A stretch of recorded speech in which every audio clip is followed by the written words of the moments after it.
Hello and welcome. This is James Blanchard Cisneros at your service. Today I will be reading the September 26th post and making a couple comments on it. And I trust it will assist both of us on our journeys. Actually, today's post has 14 points, so it could be a long video. So I want to make a short video and a long video. The long video will be point by point, and then the short video will just be a story. Let's see. Yes. So let me just go ahead and tell a story for this short video. Imagine we are holding resentment towards another being. Now, we are wholly loving, compassionate, forgiving beings. That is our truth. We cannot change our truth. We can think we can add and subtract to it, but we cannot change it. Therefore, we have bought into the ego's fairy tale that we can't be resentful. And so, because we have bought into it, we are sharing it. We are thinking that we are resentful, and thus we're reading the fairy tale of resentfulness to ourselves and others by practicing it in the physical world. And so how do we remember who we truly are? Because we always have a desire to practice our true self, to extend our true self. And we always have an inner desire to remove those blocks to the awareness of our true presence, of our love, compassion, and forgiveness. And so there are areas within our minds that have blocks to the, I'm a great mind here, that have blocks to the awareness of the truth in us, to the awareness of love presence in us. And one of these blocks today we're calling resentment. And so the ego puts up this resentment block. And so we cannot truly see our brothers and sisters, and our brothers and sisters cannot truly see our whole self, us. And so we feel a little uncomfortable about holding on to this resentment issue. And so, unconscious or conscious as that may be, we ask our highest self, or God, or Source, to help us become our true self and express it to the world. And so, and also to remove our blocks to that awareness.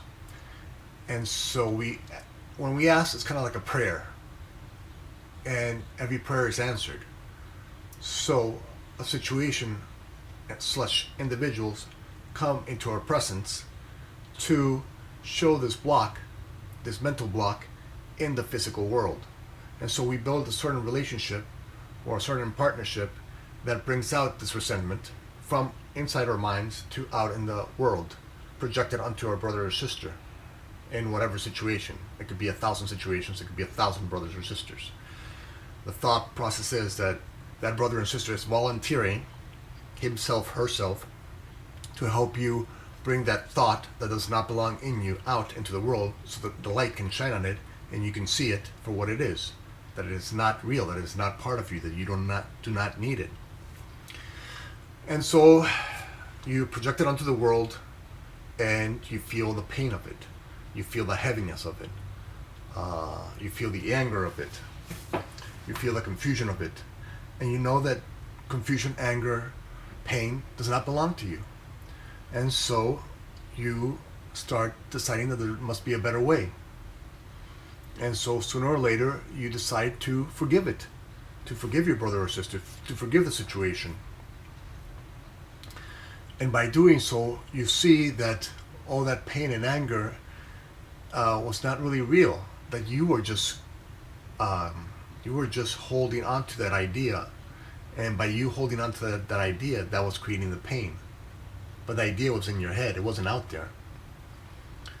And by forgiving it, by letting it go, by releasing it, you see that your brothers and sisters are who you are. Love, compassion, and forgiving. That's your truth.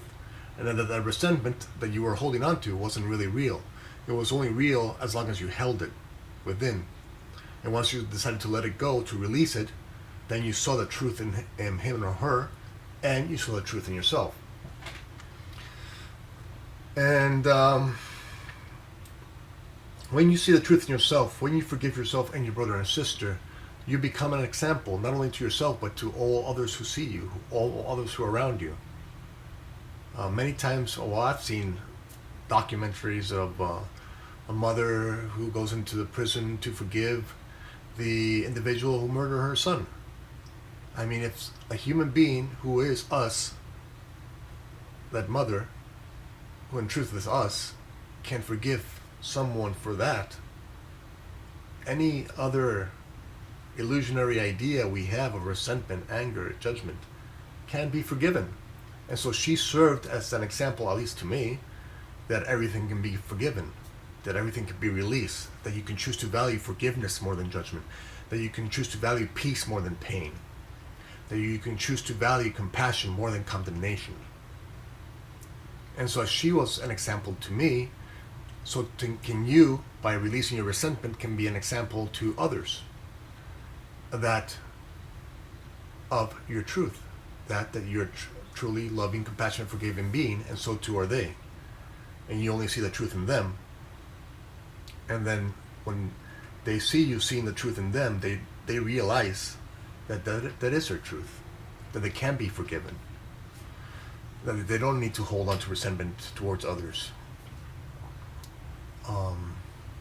And so that's basically the short version, I believe. 6 minutes, okay, that's good enough. I trust that assisted both of us on our journeys. If you can like or comment on the video, I would appreciate that. It helps with the listening process, and it might help somebody find the video someday. Also, if you would like to subscribe to my YouTube videos, I would be very appreciative of that. And finally, if you have a question or comment, I would be delighted to try and offer a response. Thank you very much for joining me today. I love you very much, and God willing, we'll see each other tomorrow. Peace.